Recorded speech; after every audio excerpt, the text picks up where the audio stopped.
We're back at Slinky Dog Dash in Hollywood Studios. Why am I back at this ride? I love this ride. I think it's a great coaster. I know it looks like a kiddie coaster. Believe me, it's going to surprise you.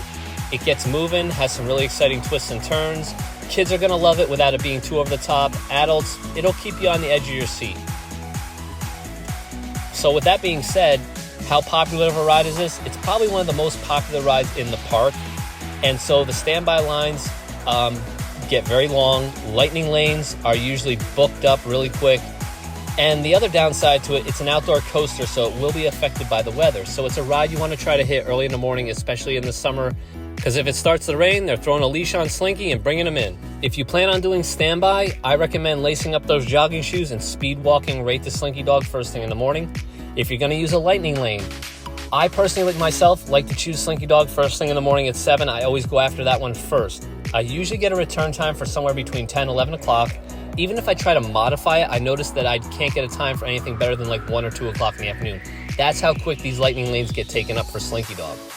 So, you're probably asking yourself, what do I do with all this spare time if I do early park entry at 8:30 and I have all the way till 10 o'clock? Well, I recommend heading over to Rise of the Resistance, which doesn't participate in lightning lane, so you have to wait in a standby for that. It might only be 20 to 30 minutes first thing in the morning. Then head over to Smuggler's Run. That might be another 20 to 30 minute wait.